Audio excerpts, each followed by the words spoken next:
trees on lake beds, Boon or Bane. This is something that we released last week of May. And we have been looking at this issue in different ways for the past year or so. And finally, we released this report. And this is not a report that's just been worked by me, my colleagues, Madhuri Mandava and Kushbu Birabat. We have together worked on this. It's just me presenting it today here. And we have consulted various stakeholders, experts to bring this report together.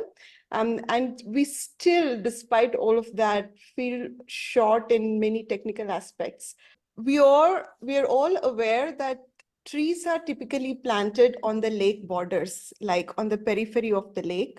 When it is planted there, it has several benefits that it gives us in terms of stabilization of the bund itself, becoming a really diverse habitat for wetland species of birds and other aquatic beings. It filters pollutants, it acts as flood control. But then it becomes a problem, it seems to us, when it is planted in the lake itself. So we had to very clearly define the problem, saying we are not talking about what's there on the lake periphery, but we're talking about what is in the lake where water should have been present. We have trees now. So we have several evidences, pictorial evidences here. This is Palanahalli Jogi Lake. For those who know that Balapura is just close to the Balapura town itself. So you can see the trees on the lake bed. This is the bund. This is the Balapura right here, if you can see my mouse move. This is the drone images that were taken by us primarily to kind of convince ourselves that this is a problem and to see whether this is a problem before we tell anybody else. Right. So then this is the Google Earth imagery, which again also shows the drone image. And I just want us to remember that, the patches of water that you see are the patches of water where soil, this lake silt has been excavated unscientifically for brick making, house, and many other commercial purposes. And water is typically standing in those spots in most of the lakes. So this is another image. This is Aralu Mallige Lake, and Aralu Mallige, on the lake bed itself, there's several bore wells which supply drinking water to Dodbalapura town. And this is the state of Aralu Mallige Lake. As you can see, this the drone image taken by us shows trees on the lake bed. And this is the Google Earth imagery, which shows again lot of trees in the center of the lake as well. And these are all latest images, 2023 imagery, the drone imagery. So now, what these things tell us is that from water bodies, we have the lakes being transitioned out to become woodlands.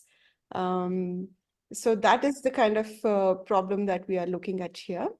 And this is another lake, Tyamagondalu Amanikere. As you can see, there are trees here as well, and there are trees here. And Arehalli Lake in Anekal, Bidargupe Lake in Anekal is out here with trees. And these are huge minor irrigation lakes. These are not small lakes. These are huge minor irrigation lakes. And for folks in Bangalore might have heard about Ennur Lake. Ennur Lake is quite popular because it's a tree park and there's a lot of bird species, native species been planted here. And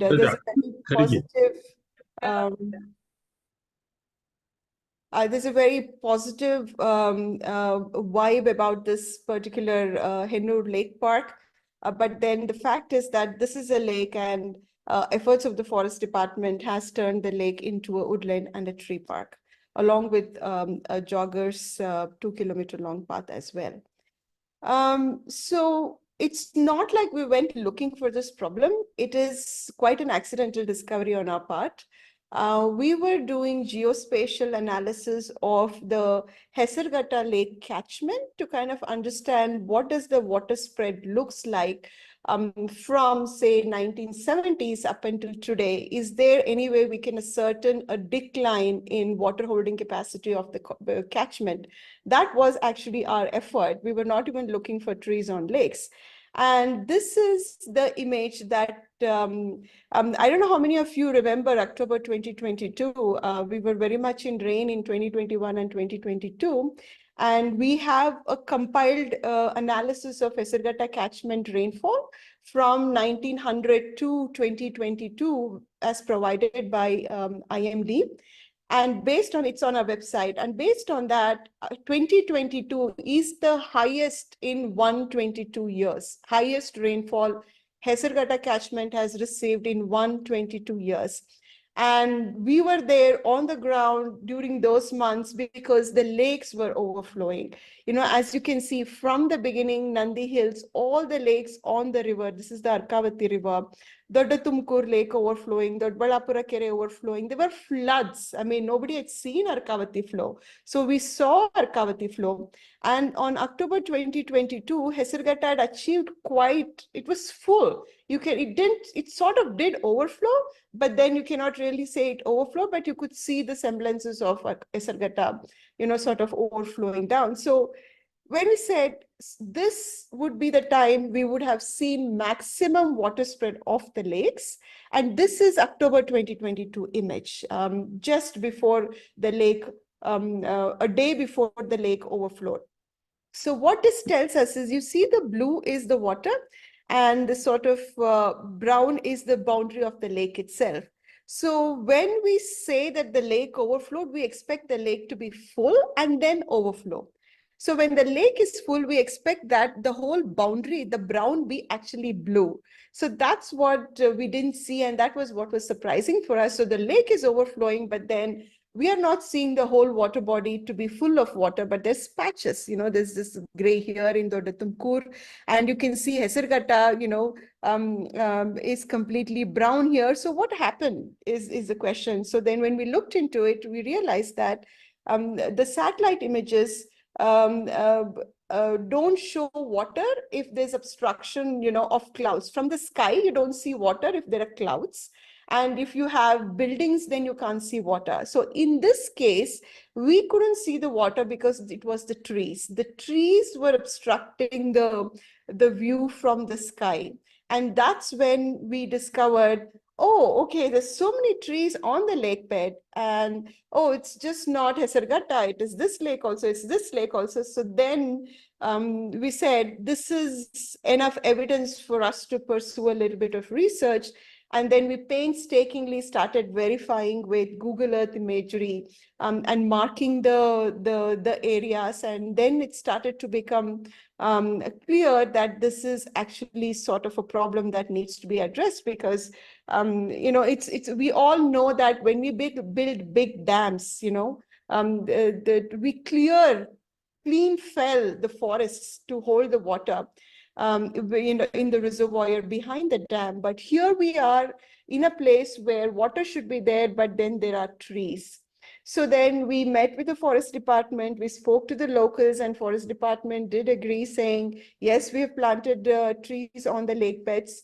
And it is for the protection of the lake itself, because the lakes were getting encroached. And if we didn't plant those trees, the lakes that you see today would not even exist. So then we said, yes, thank you for that. That's a good, you know, you've protected the lake from encroachment. Then we were able to talk to them, you know, in a bid to protect the lake, is it possible that you might be encroaching on the lake, you know, with the trees? Then we showed these evidences that, you know, foreshore plantation is the one that marks the boundary of the lake. And if it were just limited to that, then the encroachment would have prevented. As you can see in this image, here, the lakes are not even in the border. So the trees are not even in the border. In the periphery, it's in the center. So the claim of forest department saying this was done to prevent encroachment might have been true in the beginning, but perhaps as time went along, maybe they lost perspective of why they were doing it and sort of changed to a plantation activity as a raw material for many other industries. Karnataka Forest Development Corporation is the main beneficiary of the trees that get harvested from these lake beds. And the forest department did discuss in our discussion, say that there's no land to plant anywhere, right? There is no land to plant. If the industries want raw material, as timber as a resource, is that we can't cut from the forest, then there's no place to plant. So now water bodies have become free for all to come and do what they wish. So this is one perfect example of that. And we looked into the forest department working plans. So these are the screenshots of the forest department's working plans for Bengaluru rural. The Ballapura comes into Bengaluru rural district. You can see Rajghatta Kere. I don't know how many of you remember Rajghatta Kere. Rajghatta Kere kind of stays in my mind very much so, because in one of the Kannada movies, Rajkumar movies, where I don't know if you know the Kannada actor Dwarkish. He apparently sits on the bund of Rajghatta Kere, and his love life has failed, so he's contemplating suicide on the bund of Rajghatta Kere. So that sort of sits in my mind, because today, if you want to commit suicide by drowning in Rajghatta Kere, there's no water, and it hasn't been for a while. So here is Rajghatta Kere, 60 is the survey number, and 30 hectares of Rajghatta Kere has been given for plantation, and that's what you see here.